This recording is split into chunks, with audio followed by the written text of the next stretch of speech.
Hey, podcasters, we're here. The ladies of Read, Watch, and Wine. I'm Rhea. Prima. Champagne. And Lynn. And we're here today to bring you our book to movie adaptation of Tiny Pretty Things. Yes. Get this book. Sorry for the slow motion, but you will soon see why. Great book. Let's get started. Okay. Oh, wait, we didn't first. We got to talk about the drink and our wonderful authors. Yes. Okay. What are we drinking today? What am I drinking? Precision Cabernet Sauvignon. And you have to do your lips like that when you say that, right? Sauvignon. It has to. Have to. This is what we're drinking today. And the book, Tiny Pretty Things, is by wonderful Dhonielle Clayton. And go ahead, sorry. Her co-author, we're going to try to get her name correct. I apologize if I do not. But it's Sona Charaipotra. Charaipotra? Or Patra. Patra. Thank you. Yes. So this is very exciting. We are so happy we're doing this review. We had the very fortunate opportunity to have a candid sit-down discussion with the author of this book. And Dhonielle, yes. And we just cannot wait to share the interview with you. So stay tuned for that. And you'll see that post very shortly. But she was so gracious to sit down and speak with us and give us some background on the book and tell us what inspired her. And of course, we're not letting anything out the bag now. You guys got to watch the interview when we post it. But it's very exciting. And she took so much time out of her busy day. She has so much stuff going on.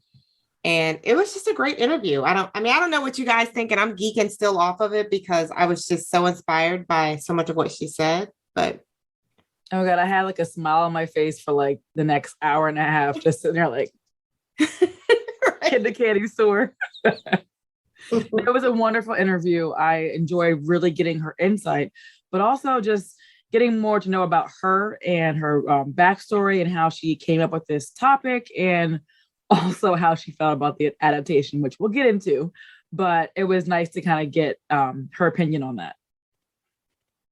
Yeah. So what are we drinking? Okay, that's weird. What are y'all doing? I don't know what's happening, Rhea. What are you drinking? Didn't you just talk about it? What's wrong with me? What's wrong with y'all Negroes? I didn't already said I was drinking Precision Cabernet Sauvignon. Oh, that's right. I forgot. I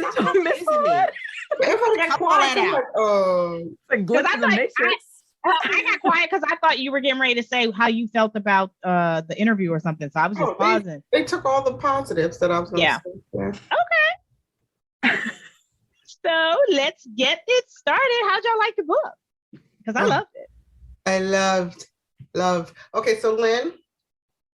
Hi. You know, I always say how I do not like all the details in a book usually. Usually it's overdone. This one, I appreciate the details. I love it. I felt like I was in the book. I felt like I was going to the conservatory. Okay, Rhea. I was a ballerina. Yeah, I took that from Rhea too. Like I was in this book, girl, with you. We were going to class together. Okay. I told you it's very easy classmate, because so did I. No, you know I me. did not become part of the book. I didn't get that involved in it, but I really like the story. For me, I had like a lot of like, I didn't go to like the ballet school, but like classes and stuff with the strategic, like the way they made you feel for being Black and having a butt and walking around with a ruler being like, tuck it in. And I'm like, it doesn't go in. I'm sorry, I'm Black. I have this asset. It doesn't tuck in. So like those type of things, and like seeing other girls like not eat, and they had like an apple for breakfast and dinner and lunch. And I'm like, it was total nostalgia for me. So I felt like I was back in that classroom being like, yep, I still ain't fit in then, still ain't fit in now. But the level of detail just was amazing to me. Like, I loved it, but I loved the book. I did too. I especially loved it because it gave that more like what's going what really what like I just felt like not the same as like in a horror movie, but I was always what's going to happen next? Like what is actually getting ready to happen next? What else can they do to this chick? Yeah, I felt like I couldn't put the book down. I literally, and when I did, take a shower, brush my teeth, and eat, I found myself thinking about the book. Like, oh my God, I got to finish read. I need to find out what happened. I need to know what's going on, what's going to happen next. So yeah, I really did enjoy. One thing I want to say is that I listened to it on Audible, and thanks to Champagne for like telling me to read the book separately. They did differ from Audible to the book, so I ended up, of course, reading the book, those extra chapters that we missed in Audible, or I missed in Audible. So if you guys are listening, try to actually buy the book and read the book, because you get a different perspective of the storyline. Actually, that was my mistake, because someone's mother, some mother of two people on here, she advised me, because she was like, no, sweetie, that is a preview of the next book. And I was like, oh, I missed it. So that was my bad, because I completely missed that one page that said sneak preview. So yeah, that was my fault. I can say that when coming to this book, I really so yeah, I'm already a big sister. I wanted to be the big sister that needed to roll up in there and slice some people up. Like seriously, it was like, where, dude? Like I need to come up in there, because I just felt. I mean, it goes on in everything. There's a little of this in anything that's competitive. There's going to be some reason, something that they pick out, just to make certain people feel different. But this is just so over the top. It's crazy to me. I actually was waiting for Gigi to kind of go off. Like I wanted her character to just kind of go snap and just be like, but she kept her cool. So I was looking for the beatdown aspect also. I just wanted Gigi to do it. And that was, I kept being pulled in several directions. Like for instance, I was so upset that June did not speak up for herself to Seijin. And I'm like, oh my God, would you say something already? But then on top of that, I don't like June. So it's like, oh, never mind. I'm saying? Don't speak up for yourself. I was just pulled in so many different directions. So I really enjoyed that though. Because it's so crazy. And this is just, to me, this is a testament to an awesome writer, because I found myself having a like-hate relationship with many of the characters, depending on the situation. And they were devious and mean in that book. So the fact that you could even have a slight chance of like, oh, but she's having a terrible family life. Like Bette, what was her name? Bette. She was nasty and evil, but then kind of when you hear her talk about her family and you're just like, oh, but maybe she can't help it. So the fact that your emotions are going back and forth. Very, very, very similar to life, even when you're at your job or you're out, you're like, okay, this person is a jerk. And I don't want to talk, but you never know what somebody else is going through. That's true. In their personal life. And I am one that always has to keep that in mind. Because people are really nasty sometimes to me. And I'm ready to snap off and cuss them out. And you? I actually said I didn't cuss them out. So, but yeah, I cuss them out up here. I have Ally McBeal moments, where it's like,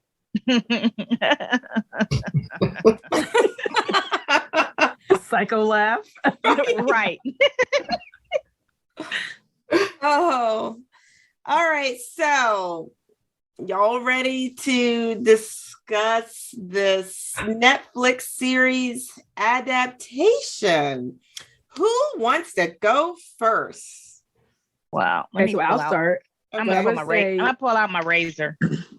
I'm gonna say is I tend to read ahead because I just am weird like that. So I read the book and then I watched the series. And then we started talking about it in a brief moment. We don't talk about it before, but I was like, oh man, what are they talking about? Like, I hadn't watched that. Like, man, I missed it. So I went back to rewatch it and I was like, So I did watch it. This really was nothing to do with the book. So I thought I missed the whole thing. I was like, what are y'all talking about? Nevaeh, who? Her name was Gigi. Nope. Realized I did watch the whole thing, but it didn't click that this was the same book because it wasn't.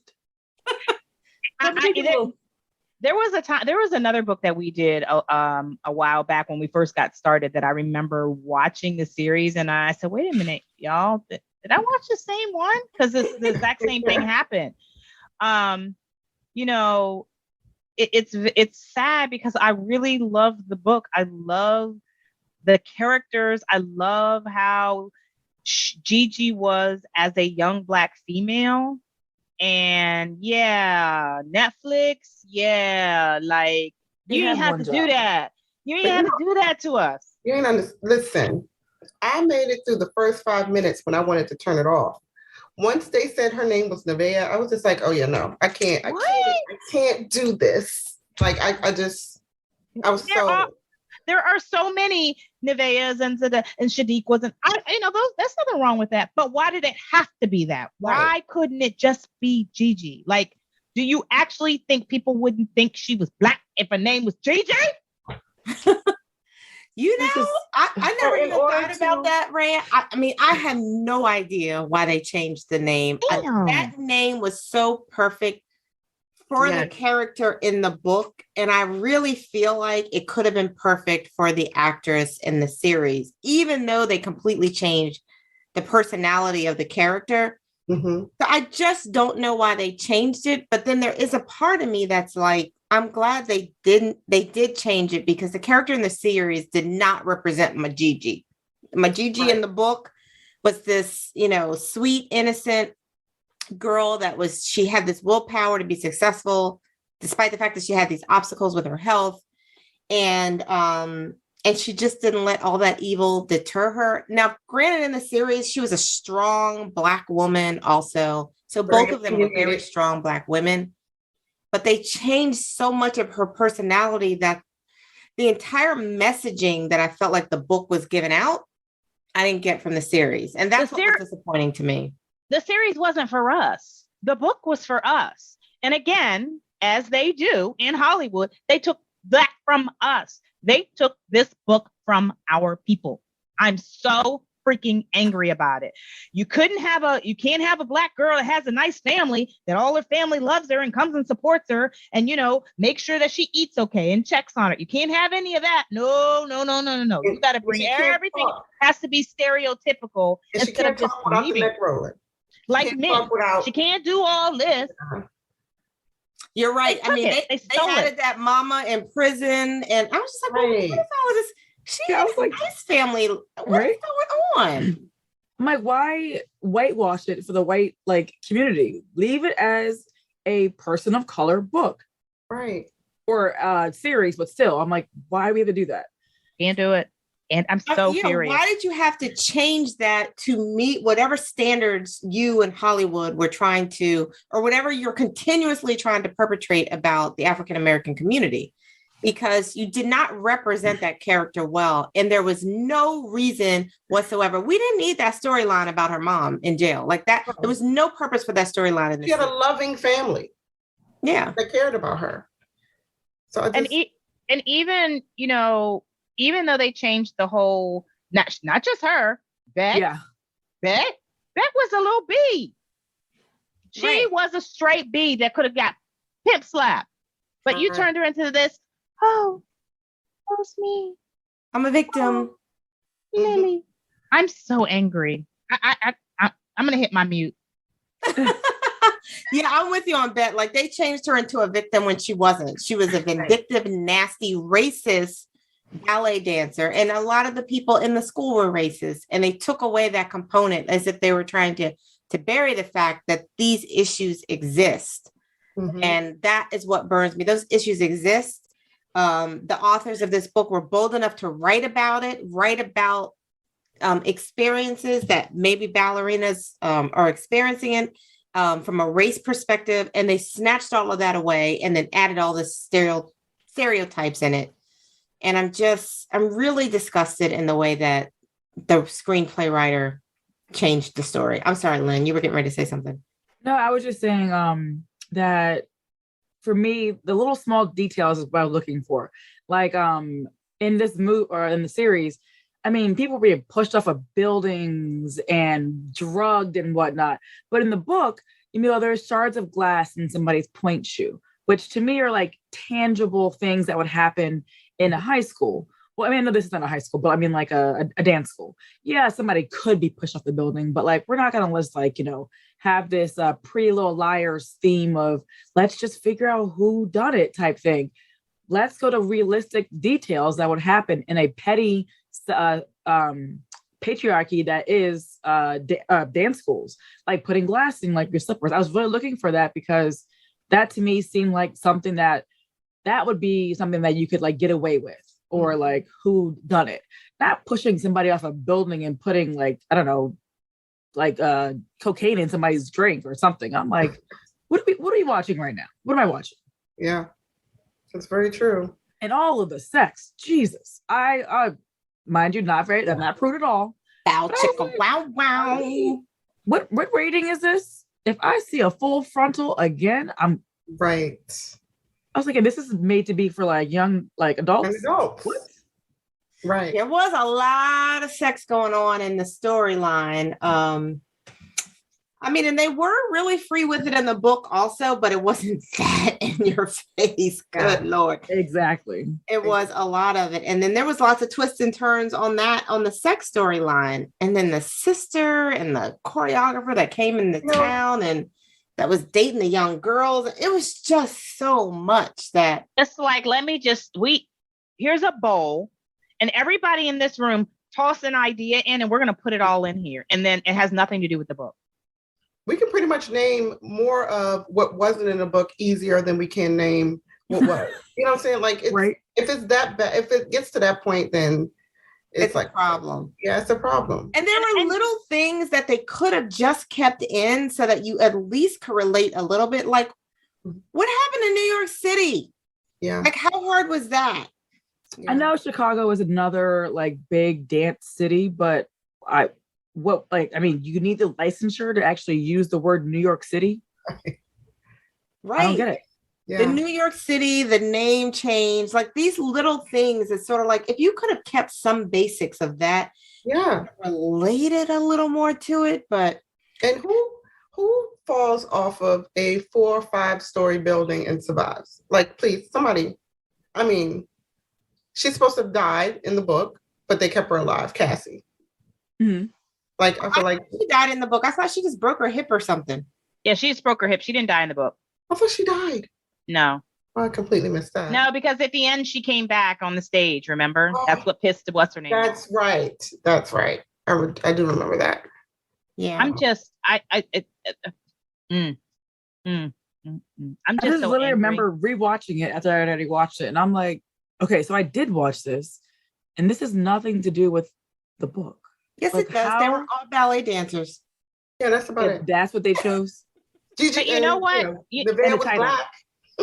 You know what's very interesting though, in these days where we're trying to talk about bullying and suicide, like if they had stuck to this story, it would have so much more meaning for people who are going through those issues. Exactly. Instead of turning it into this idiotic, I don't even know what it's called.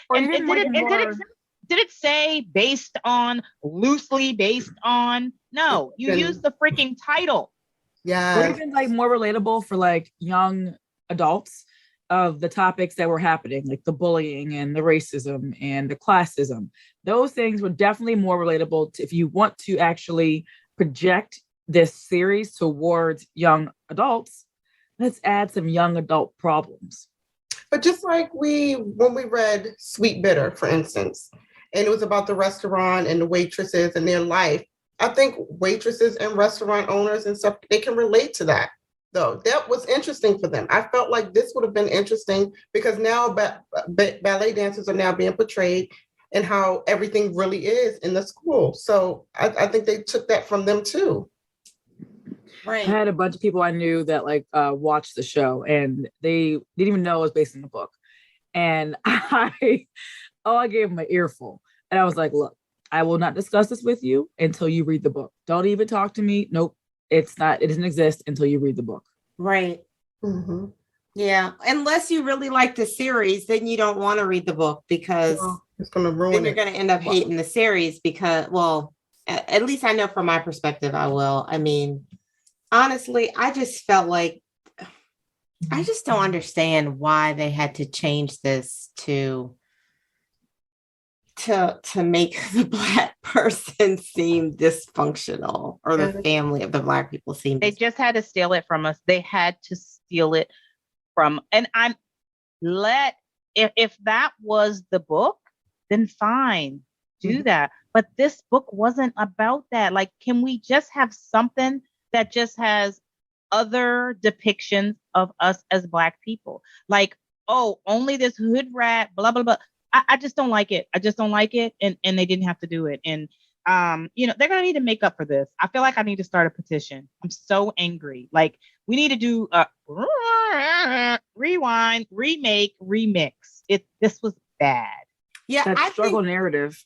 I think it's an opportunity for someone to just decide to make a motion picture about it and really stick to the script that way.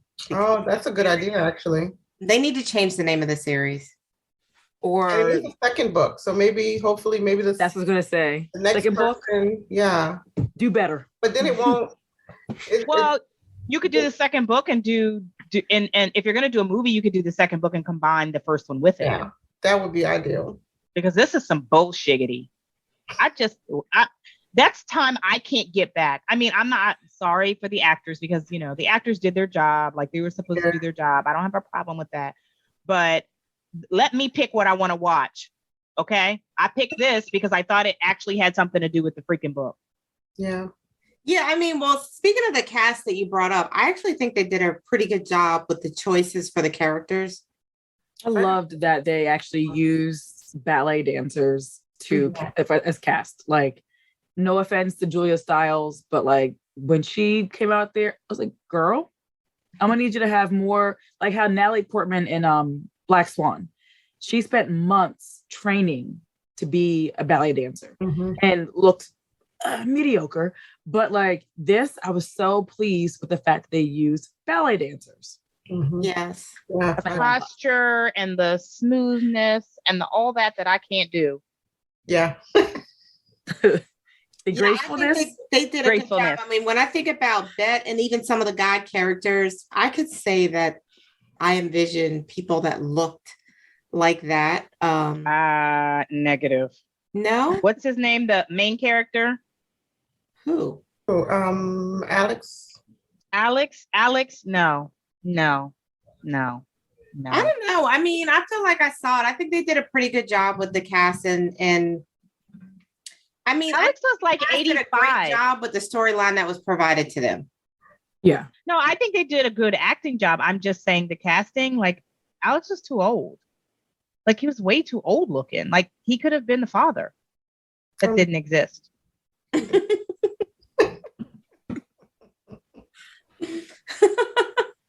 And she didn't have a brother in the book, right? She did not have a brother. She had her mom and her dad, who was and her auntie, and her auntie, and her aunt. That's right. He was taking her around to dinner and stuff. Yeah, I remember. I mean, I couldn't remember a brother, but I wasn't sure. But you had to bring a Black man in and have him be shot in a wheelchair. I was going to say, and it had to be shot. Come on. I mean, come on. I mean, can we get more stereotypical than that? I mean, come on. Just crazy. Yes, it happens, but not in every family. Not in every family. It's just not in every 4-person family, 3-person family. Like, come on. I don't even know why they have to try and normalize that. Every time you show it in the movies, you show it in these series, and all of a sudden, like, this is the norm, and it's not. Right. Over there heated. Put yourself down. If I was a little better with tech, you would see the flames coming from my head right now. Right. So, it's interesting because I know when we usually talk about adaptations that make us so angry, we always have this curiosity as to whether or not the author had any input. And so I was so happy to hear that Dhonielle did not have any input. And she sort of broke down the process for us. When people sort of buy the rights to your story, they kind of can do what they want. So I was actually just really happy to hear that she didn't have anything to do with the adaptation, because they butchered her story. But stay tuned and watch and hear what she says in her own words. Yes. Yeah. I was gonna be like, girl, what was you thinking? Why But most people, I think most of the authors who have some type of say in their movies, usually we like, because of that. They usually want to follow their vision. Mm-hmm. I don't remember anyone that wasn't part either of the screenplay or a consultant to the movie or series that we did not like. Yeah. But that would have made a big difference in this. Oh, I think it does make a big difference when the author is involved, because, they want to see their story come to light. And I think it probably says a lot about the directors or the person who purchased the rights. Hollywood. Because if you purchase the rights to it, it seems to me you would want to have the author input so that you could stay true to the story. But if you don't do that, then your whole goal maybe was to not stay true to the story. Exactly. That's the vibe that I'm getting, is that they heard the story of Tiny Pretty Things, sorry, I'm stuttering here. And was like, oh, ballet. Okay, this is what we want to do with the storyline versus what's already been done. But since it's already like a dabble in it, let's just run away with it to where we want to go with it. And I'm like, that's not the whole purpose of an adaptation. No. They blew it. I'm sorry. They blew this adaptation to me completely. And I feel like in the book too, they had so many performances, like the snow fairy, the sugar plum fairy, and the nutcracker. But in the series, I'm waiting for one performance. Right. And it didn't all you see is the rehearsals. Right. And it didn't come until the very end. Like, y'all trained this entire series to do one performance. It's just okay. You got the music video though. Oh yeah, they get the music video. The rando. Exactly. Random. So random. Okay, Rhea, we see the steam. Okay, we see the steam coming off of your head. Rhea can't say anything else about this adaptation. It's just, we're robbed. We were completely robbed by Hollywood yet again. Yeah, I agree. They got to bring us down no matter what. And I'm pissed. I'm with you. All right, y'all. So, ready to rate this? Yes, I'm ready to rate. I'm ready to rate. I'm going into my sixth sense to figure out what the rating is going to be for this for everyone. But let's go. Right, exactly. You got a little ESP going. Yeah. ESPN.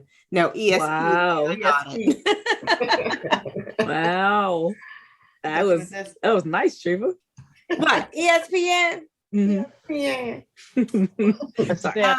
It gets a sip from me. Sip. And who in their right mind wants 4 sips of wine when you can have a whole glass?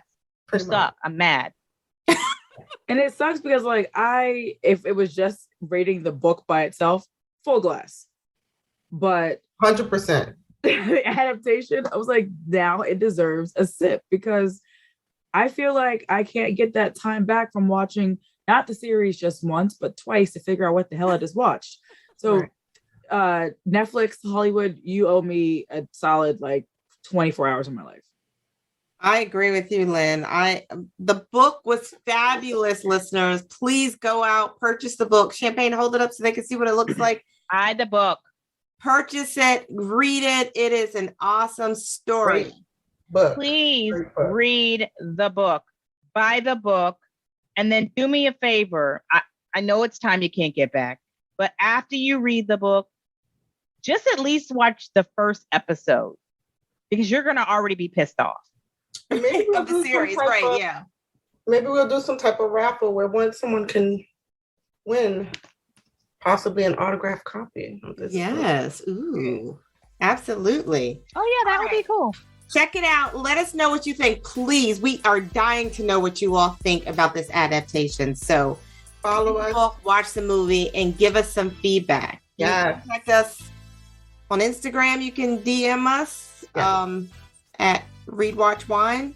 Yep. Or on Facebook. Or you can email us directly at readwatchwine@gmail.com. But let us know what you think. We love to hear. Definitely check out the interview of us with Dhonielle, Clayton, because that would give you even more insight besides the four of us. Because I know you've heard our opinions on things, but it's nice to hear another opinion, especially from like the horse's mouth. So yeah, the actual author. All right, Thank you guys. Thanks for tuning in. Bye.